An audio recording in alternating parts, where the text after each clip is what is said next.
Hello and welcome to the first episode of That's My Story. On this podcast, we talk about individuals' life stories. Not every story plays out the same, and I have always been fascinated to hear life stories. There are stories that shape us as human beings and what makes us individuals, and I would like to hear about the moments in life that made you.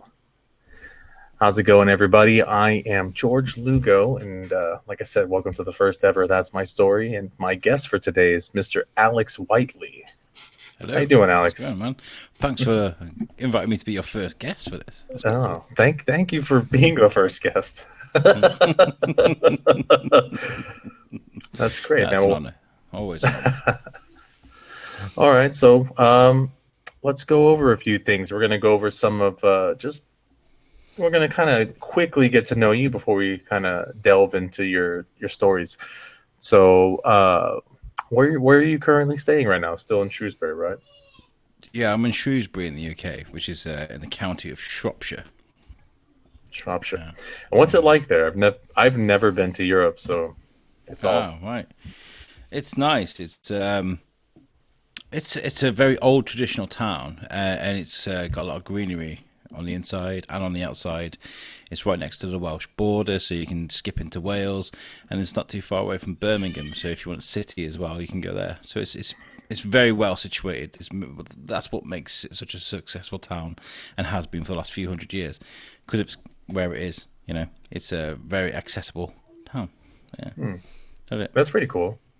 So like you said you're not too far from Wales. Have you gone to see Tom yet? No, see, he's in Cardiff, which is South Wales. Oh, okay. I haven't been to see him yet, and the Welsh borders only just opened on the 12th of April, so we went, and that was a nightmare for me because I got kids in Wales. So it was a nightmare, bit of a nightmare. But they're back coming to stay with me now and stuff, so it's good. We're kind of making amends. So yeah. All right. And where did you originally grow up? This is a funny one. So I'm originally from Telford, which is like the neighbouring town to Shrewsbury. Mm-hmm. And when I started life there, but when I was sort of 11, I moved to Wales, to Wrexham, just over the border. And I stayed there right up until I was about 22, 23, and then moved back over to Telford. Had to run away from a girl. Had to run away from your girl. Man, I've been there. Yeah. Oh man. But yeah, most of my years growing up were, I would say, Wrexham was kind of where I learned to be who I am today, I guess. Yeah. Well, that's great. I can't wait to hear a little bit more about that. Let's go over a couple minor things. Okay, so let's go over. This is a simple one. Let's go over your favorite food. It's a toss-up between spaghetti bolognese and enchiladas. Both great foods. Or pizza. Okay, there's three of them. What do we choose out of them? Okay, enchiladas, pizza, or spaghetti bolognese. Three great foods, right? Am I allowed to choose three? Those are all pretty good. Like for enchiladas, do you have any preference? Red, green? I don't know what that means. Oh, okay. Chicken with peppers and. Okay, I'm Hispanic, so we serve them a couple different ways. Okay. We can do individually wrapped like red or green enchiladas. Just the sauce is different. So one's a little more mild, one's a little more spicy. I see. Yeah, well, we just buy the box. It's like a box set, and we make them at home. Nice. And they do different flavors, of course. They've got like the barbecue sort of styling, the salsa, and then the mild. Yeah, I like either. Just giving me wrapped up with sauce on top of a bit of cheese, and I love it. I hear you. Do you currently own any pets? I got 4 fish. Just over there. I'll come get them for you if you like. Just fish. What kind of fish do you own? Just little goldfish things. Okay. 2 goldfish and then 2 little, I don't even know what they're called, 2 little silver ones that sort of follow them around. They're like, we can be friends. Okay. That's cool. So did you grow up with pets at all? Yeah, we had pets growing up, but so before I moved to Shrewsbury, I had a little dog, and she was, what was she? She was a pugapoo, so she was half pug, half poodle. Pugapoo, yeah. And she was a boisterous little fuck. And she was great. I miss her, Poppy. But when she was bored during the nights and stuff, she'd like just go nuts. And the one day we woke up and she just dug a hole in the plaster on the wall, and we're like, fuck's sake, man. And we were just about to move into this brand new renovated house, and we were like, we just can't risk that, because it wasn't our house and stuff. So we had to give her away. And from that moment, I was like, I can't do that anymore. Can't do it. Sorry. So no, we're not adding more pets since then. Yeah, they're hard. It's hard when you have to let them go because your living situation can't accommodate them. It's hard. And then even on the other end, like when you can keep them forever and then they pass, it's rough. I love dogs, though. I'd love a dog, but I absolutely love dogs. Yeah, they're ace, aren't they? But I mean, an upstairs apartment, it wouldn't be fair. I mean, where we are right now, we don't have a garden, but right at the back of my estate, we have something called the Reebrook, and it's a beautiful area. It's literally what it says, Reebrook. It's a river that runs through with trees, long walks and stuff. So we'd have the space to go and take the dog for a walk and lots of fields and stuff around here. But at the same time, this is a brand new apartment. We're the first people to live here, so I wouldn't like a dog to come fuck it up. Do you know what I mean? So okay, yeah, it's a nightmare. I hear you. How about I know you're like really into music. You got that radio gig. What's your favorite music? My playlist is fucking bipolar as fuck. Because I like 90s hip hop. I mean, that's the kind of my era of growing up. I like some singer songwriter James Blunty type shit. I like heavy rock. My wife, but we have this thing when we go for a drive, right? I'm DJ Dad, right? So I've got the aux cord, and we all take it in turns picking a song. And my wife chose the Logic song by Scooter. Do you remember that? When I was young, could see my life was so wonderful, and it was all like, Scooter, are you ready? And that was my. She put that on, and it completely took me by surprise. It hit me right in the nostalgic feels. It was so cool. I used to love stuff like that as well. So, but no, I feel like my jam, if I was going to pick, say, three bands that have followed me throughout life, I'd say Red Hot Chili Peppers, Foo Fighters, and weirdly, Weezer. Weezer have always been a go-to band that I've always had. Whenever I'm feeling down, throw on some Weezer, and I'm so suddenly just really happy. Dude, so yeah, there's something about the music that they produce. It's like feel-good music. It's so fun and just silly, and it sounds great. It's very catchy. Always has a good tune. Yeah.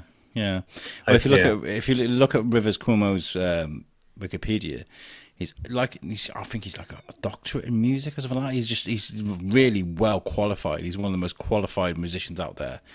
Like he's like got a degree in some music shit. He's very, very clever. That's awesome. Shows, obviously. That's awesome. What about, I know you don't drink a lot, but what do you like to drink? Your favorite? What's your poison? I grew up with whiskey. My dad's Irish, so we'd always sit and have a whiskey and stuff. Not when I was a kid, obviously, but when I was old enough to drink. But kind of shifted more towards rum lately. I love a good Pepsi and rum or something. I love it's my jam at the moment. Like, yeah, that's cool. Rum's great. They have. My buddy gave me this fucking banana rum that I didn't think I was gonna like, and I absolutely loved it. If it's got rum in it, I love it. But when it's an easier night, I love a good IPA or a good ale. Yeah, sounds good. All right, well, let's get into the nitty gritty, the story time. Yeah, man. Okay, I don't like I've mentioned before. I don't want you to reveal too much, or go and let me know what you're comfortable with sharing. But I would like to know what your life was like growing up. Ooh, okay. So the reason why I said to you just off air now that asking me the moments that made me, it's a very difficult question for me because I feel like this is a genuine thing. I'm not trying to call myself some sort of prophecy. I don't know what's the way to. I feel like I've lived like 3 or 4 different lives. Honestly, I feel genuinely, the same way. Yeah. I've been like 3 or 4 different people in my life. You know, I was a young, aspiring young cadet that was going to go on to what was laid out for me to be a very prospering career in the army. To like completely changing my mind, having a kid and being like, "Nah, you're all right, thanks," because we went to war. Right? You know, it's this weird thing where I went out and I was this decorated cadet with won awards all up and down the country, swam for whales, did these amazing, some amazing shit, and I completely changed my mind, and it caused a huge rift between me and my stepdad at the time, which pushed me closer towards the girl I ran away from. We So ended up when you changed your mind, what exactly was it? Was it the girl that made you change your mind? It was more the fact that I'd had. So what happened was, so I was an angry little fuck when I was a kid. Like I had no problems with picking up a chair and smashing around someone's head when I was in school. I would have no problems with just jawing someone if they got in my way. I wasn't a bully. I was actually quite an easygoing guy, but I was surrounded by a lot of nasty fuckers because I was sounds daft, but I was English in a Welsh school, and that sounds really daft, but like they would come after me. And I remember this one day in geography class, I went absolutely nuts. My geography teacher, Mr. Fletcher, I remember to this day, one of the best teachers I ever had. And he stood up in front of me. I was like, I'm going to fucking knock you out if you don't get out of the way. He was like, go on then. Please, go on, right now. And I was kind of like, I can't because I like you, kind of thing. And he was like, you need something to channel your anger into. The kind of chat I give to young people now, like you need something to focus on and a distraction. And he suggested the cadets. I went in there, did really well, really fucking well, man. And when I was about 17, got a girl pregnant, and we had a kid together, and we went to war with Iraq. And I was kind of like, yeah, I don't want to do that anymore. I don't want to do that because I was straight up infantry all my life. I was kind of like, I'm going in the infantry. I'm going to go kill motherfuckers.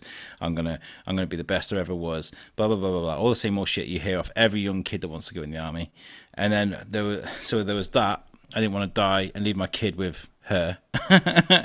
And then there was also I'd done a lot of research into soldiers that come out after the wars and after their decorated careers and stuff, and they end up with nothing. All they're trained to do is kill people. So there's nothing for them when they come out. And I was kind of, I didn't want that for me. So I changed my mind, completely changed my mind. I was like, I don't want to do it anymore. So I'd gone from not giving a fuck in school, sort of, because I was like, I'm going in the army. Okay. Yeah. So I came out of school with barely any qualifications, and a pissed off ex-stepdad couldn't barely look at me in the eye because he was so proud of what I was doing and couldn't wait for me to go in the army. And it was just a bit of a weird situation. How is your relationship with him now? I don't speak to him, and I haven't spoken to him ever, not since he sort of split up with my mum. It's quite... I can't say for genuine legal reasons. He's in prison now. He'll be in there for the next 7 or 8 years, and that's something I can't talk about. But he's nothing to do with my family anymore, and I can't speak to him because if I do, I'll probably fucking murder the cunt. So that's my relationship with him. Okay, so we kind of went over like you did have some I guess some aspiring life goals, right? You wanted to be like a big infantry, like a top of the line cadet. So what are your life goals now? Because I know you've actually got a lot of things going for you right now. You have the USUC network, and you have the you got the biscuits going on. You also have that. I haven't had a chance to listen. The naughty talk. Yeah, naughty talk of Alex, radio show. So after all that stuff, I went into security. This will come back around to it, I promise you. Well, I did security for about nearly 10 years, and I was fucking great at it. I was like a whippet, man. I'd catch people every single fucking day. I'd love it. I'd be like rolling around with people that want to fight me and stuff. I'd be like, yeah, you fucking get some, Until the one day I caught a lady who was stealing baby milk.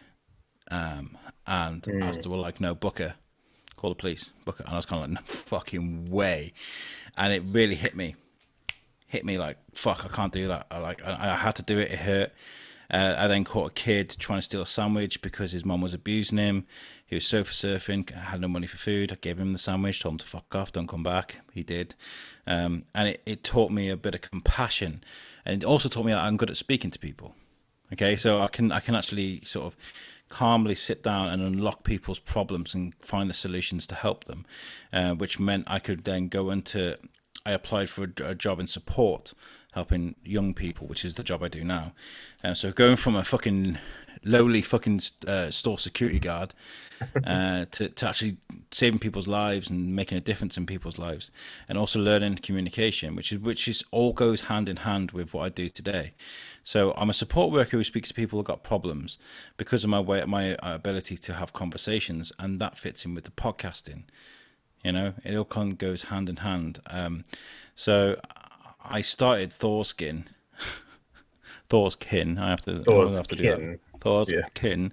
To help people, because podcasting helped me a great deal. Difficult working night shifts by yourself. You know, it was at night time by myself. Threw them on in the background. They really helped my mental health, and I thought I could do this. I can help people. You know, I'm good at talking to people. Why the fuck not? Why not do this? And it was only when I started getting like messages through from people that were thanking me for helping them through the difficult situations in their life. And I was kind of like, we're onto something here. And that's where it all started. The podcasting thing, it was just like learning how to listen to people and to talk to them and communicate. Yeah. That's incredible. There's a lot going on there. And it's like your life did like a 180, and absolutely. You went from like being a little, you know, kind of like a punk to being like very influential, you know. I didn't give a fuck. I didn't care about. I had low self-esteem. I didn't care if people come at me with knives and all sorts of. I was talking about like shit that's happened to me the other day. Where I was having a conversation with someone, and I've always thought, nah, I'm just an average Joe. But when I think about it, some shit's happened, man. I've been stabbed. I've had a stiletto shoved in my back. I've been mugged 3 times. All this sort of shit. My life isn't that boring, really, when I think about it. But back then, I didn't care. I wasn't significant enough to make a difference in the world. So that's why I did the job I did for a while. But those sort of situations back in the day before all this, of helping that young kid with a sandwich, to the Ryan Yeomans of the world. That he's a friend of mine today. He used to come in, little fucker he was. He'd come in and try and chase off the guards, and just being a little, you know, like we all were when we were kids, hanging around the mall or what have you, you know, mall rat, you know. But I used to say to I used to say to him, look, dude, if you're going to fucking come out on the rob, don't do it on my shift, you little fucker. Like, don't do it on my shift. Do it when the others are on. Like, you do that on Bill's shift, not mine. Yeah, exactly. But he'd still come and talk to me, and he'd tell me how his day was and stuff. And he'd tell me that he's getting shit kicked out of him by his kids in school. And I'd be like, oh, you need to go stay away. You know, I used to help him out with stuff. He used to call me dad. And this kid was at my wedding, man. This kid, I invited him to my wedding. I'm still friends with him today. I'm really proud of the person he's become, and I'd like to think that I kind of helped him with that, you know? That's just a turning point in my life. Not giving a shit to actually, maybe I can make a difference, you know? Yeah, that's pretty awesome, actually. I like that. He really helped turn that kid's life around. He did most of it by himself. But yeah. Well, that's what you would think, but you have to understand that you were very influential, and without a little bit of guidance, he could have been lost forever.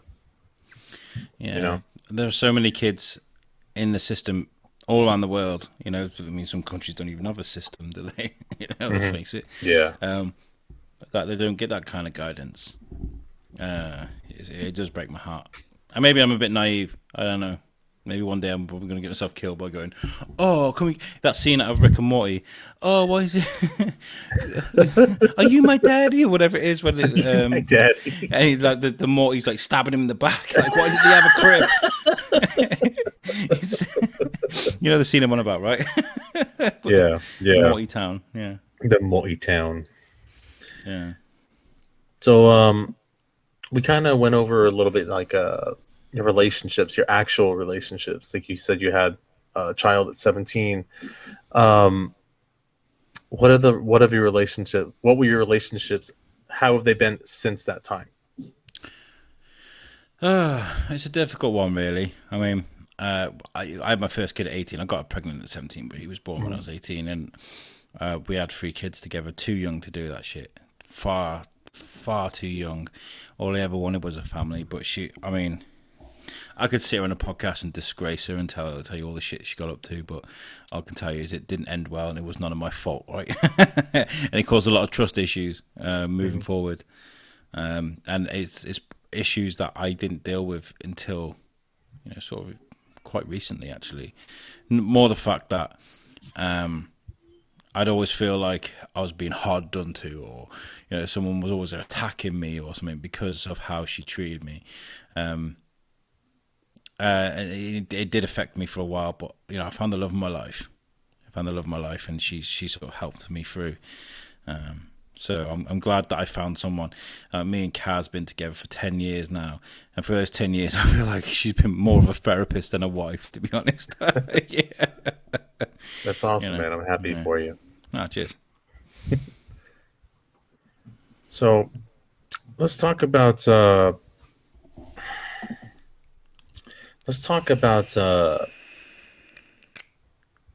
you said you had 3 kids when first when you were 18. Let's talk about like your development during your 20s. What was that like? Because that's like when a lot of people start to like try and find themselves, and a lot of things are developing, and like you haven't really fully developed as a human being. So it was an interesting time for me. I mean, I'd gone from this very repressed relationship where I was kind of beaten down on and told I was ugly and worthless and stuff, and not really going out. I became very agoraphobic. I'd gone from this. From a young age, I was a leader. I'd bring people together, and I'd be like the center of a nuclear. I'd be the in the center of everything. I would always be very sociable, and then I'd kind of gone into myself in this relationship. But so when me and my ex split up, and I moved away to Telford, I had a brand new life. I had a brand new life. I didn't know anybody in Telford. I turned up to my mom's with a bag of clothes, not knowing anybody, no money, no job, and I could literally start from scratch, from fresh. And fuck me, I partied, I drank, I was a bit of just a party time for me. So I kind of gone backwards. I've done the opposite of what people do. People do when they're 18, 19, 20, partying and all that sort of stuff. I got to do in my 20s, and not all of it was responsible. I was a bit, a bit reckless, I got to say, but I feel like I'm glad I got it out of my system, definitely. I think that's like an issue with just people like being judgmental, like what is it, like cancel culture, right? So there's no chance at redemption anymore, and I feel like that's a big part of becoming a human being, is seeing the faults that you've made as a young adult, and then you grow into the person that you're going to be, and all these life experiences are what get you there. So yeah, I feel like I made a lot of friends. That's the most important thing. But I think what I did, and that's probably a lie, actually. I made a lot of false friends, some good friends, but a lot of friends that kind of just I kind of invited into my life that probably didn't deserve to be in it. You know what I mean? Sort of used me, weren't really there, not here today. So I learned how to pick my friends a bit more carefully. Do you know what I mean? Yeah, I hear you.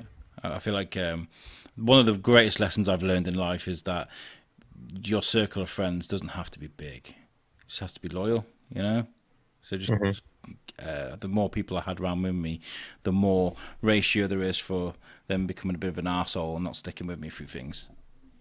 That's a big lesson for me. That's a big thing. I feel like a lot of the people that I keep in my life, I'm damn near like family with, like a David and Josh. I've known them forever, and I got my buddy Manny and my whole other circle of friends. They're basically family. And that's a really big thing, is choosing your friends wisely, and because a lot of times they take advantage of you, and they use you for things and not really I think it's more. I think it takes two to tango. To be honest, I mean, there are friends out there that I've kind of rekindled relationships with that from school. That because when I moved from Wrexham, I just literally ditched that part of my life. Wrexham was gone. Telford's in. Fuck everyone from Wrexham. This is the new Alex. So that's kind of on me mostly. But the people that I have kind of reconnected with, it's been really nice, sort of going down memory lane and sort of starting a new fresh. But it's not. That's very rare. I think there's only like two people I speak to, like I grew up with, and I kind of hate that as well, because I see people that I like known each other since like fucking, I don't know, nursery or kindergarten, that are still friends today, and I'm kind of jealous of that because I didn't have that. But at the same time, I love the people I've got around me. Don't get me wrong. I hear you. I actually have two friends that I've known since kindergarten. I've known them for 32 years. I don't need to brag. No need to brag. We still hang out all the time. It's nice to have that in my life. It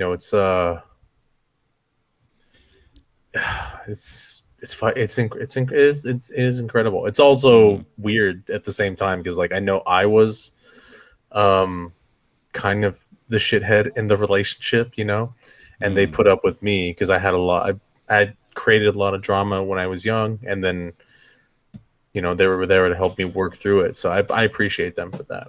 Yeah, it's nice to have that. Yeah. Yeah, friendship's a funny one. It really is a funny one for me, especially with the podcast thing, because I feel like I've made friends all around the world. It's such a beautiful thing. As soon as from the get go with Thorskin, I'm speaking to you because of what we've done with podcasting, and that's really helped me out a lot. And I've got so many friends that I've never met, and it's brilliant, but it's heartbreaking at the same time, Yeah. Someday, sir. One day.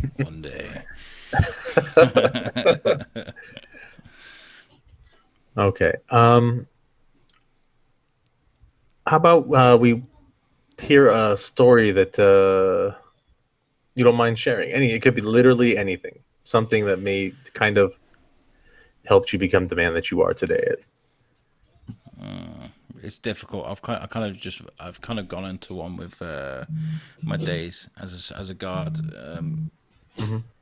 I mean, that was a huge turning point for me, because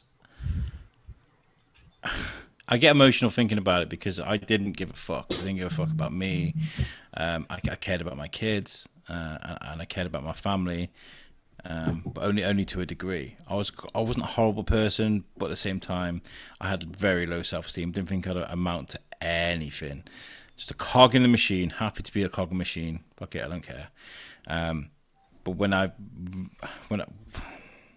realized that I could help people, I can actually do something just by being nice, just by being there for someone. That was a huge turning point for me. So I helped these guys. There's at least three of them. I can remember. There was a guy that was very much going down the wrong path, straight up fighting men. He was a teenager fighting men. He'd meet up and they'd fight, and he'd come in and black eye, all sorts of stuff, giving me shit, give the guards shit. And I said to him, dude, you're a fucking tank. Look at you. What are you, 16, 17, and you're fighting men? Look at this. Look, you could do something with this. Go and do something with this. And this guy disappeared. I think he got banned from our store, actually, for causing shit. He got banned from our store, and he disappeared. I didn't see him for about 18 months. And I remember I had my head, and we had this like a podium thing with the cameras at the front of the store. It's where the guards stand, sort of looking at the cameras, looking for the shoplifters. I kind of had my head in there writing something, and this shadow just stood over me. And I looked up, and it's this kid. It's like 2 years old later. He's like fucking 19, 20, proper full beard, and he's like, Whiteley, and I was like, hello, mate, you all right? Fucking hell. And he had been at the gym. He'd been working hard at this shit. Now, this is a kid I used to chase around all the time. I used to hate this fucker. I'll give him a few bits of advice, like, don't do that. That's the same shit you give to kids, right? And he stood there. He's like, Whiteley. I was like, how's it going, mate? You all right? And he's like, I want to thank you. And I was like, what? He's like, you fucking helped, like, I haven't seen this kid since, right? He literally came and told me this, and then we've gone on with our lives, never seen him again. He's like, you gave me some words of advice.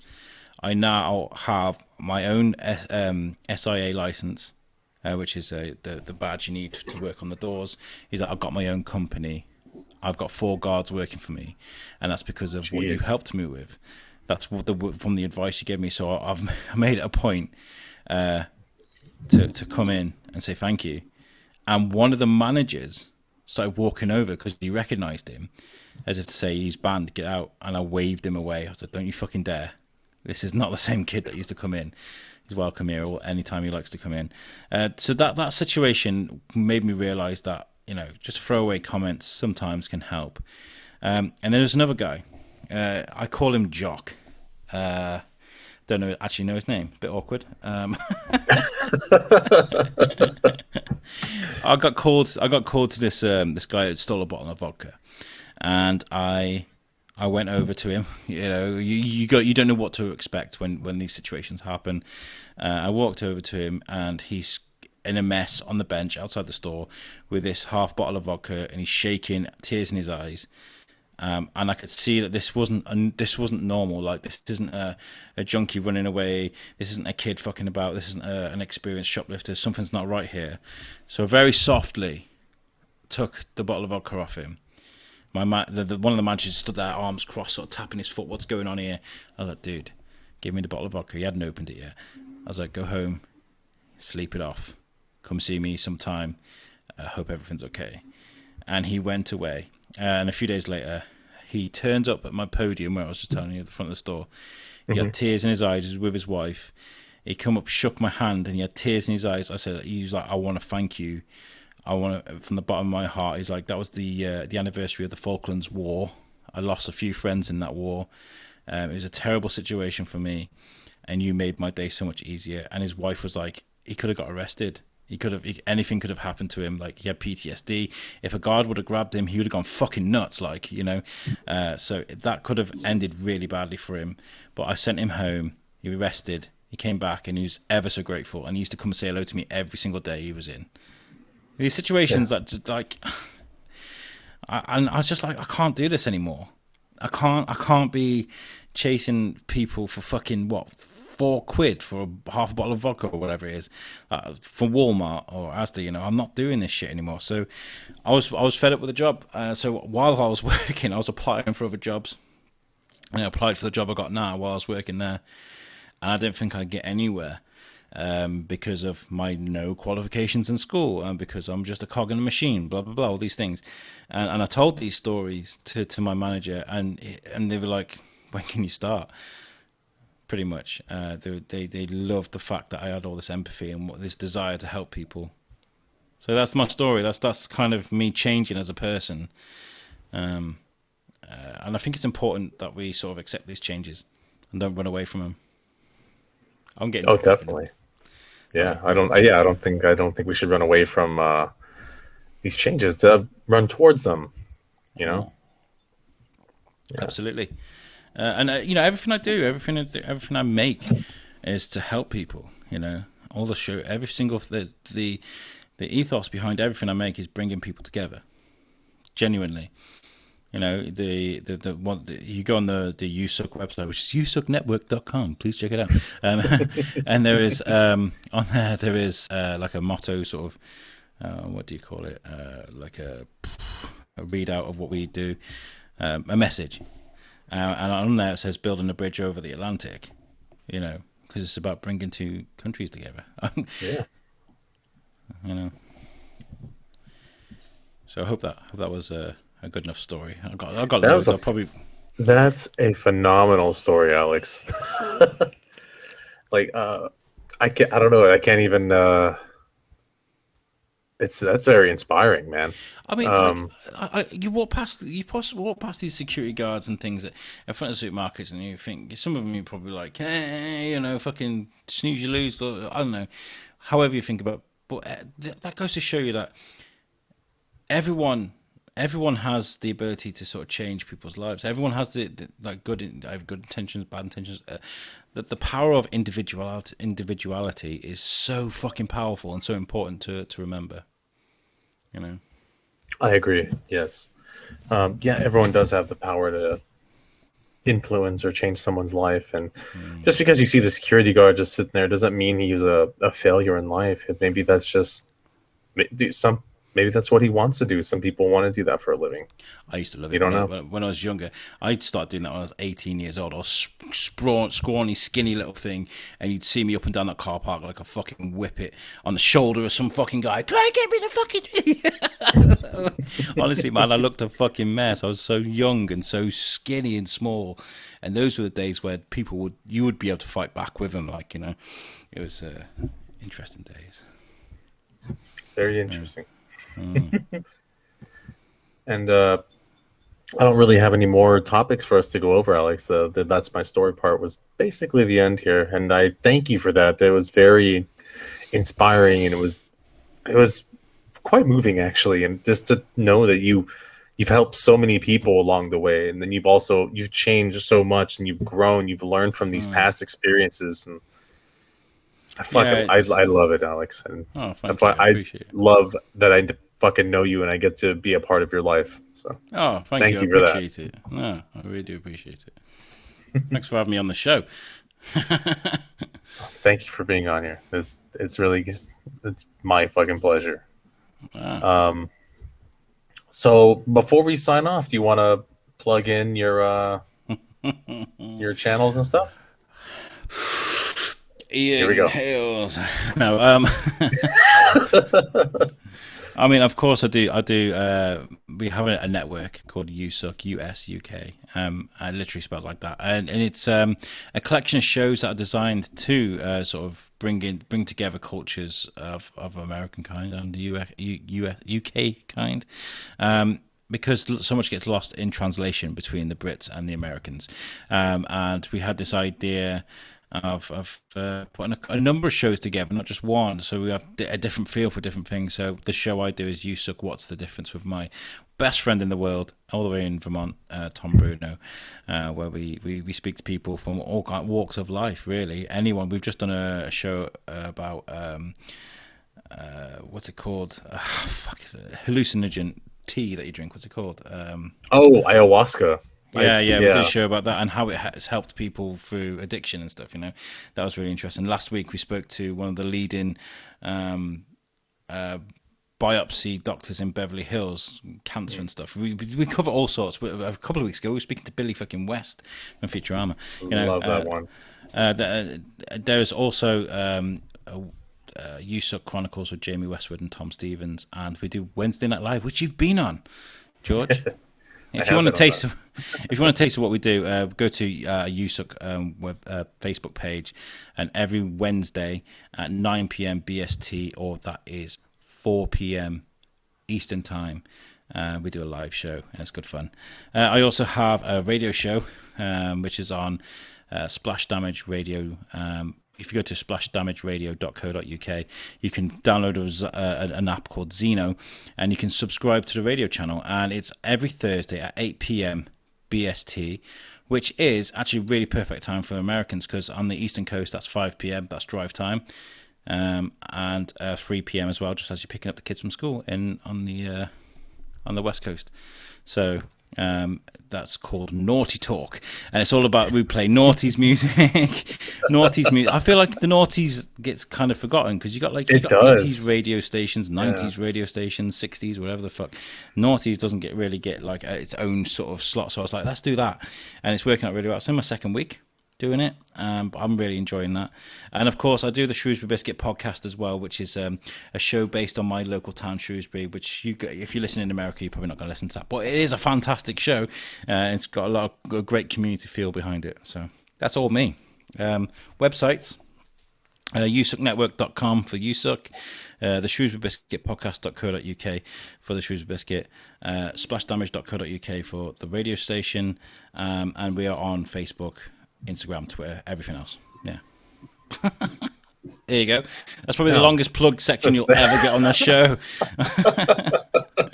It's quite long.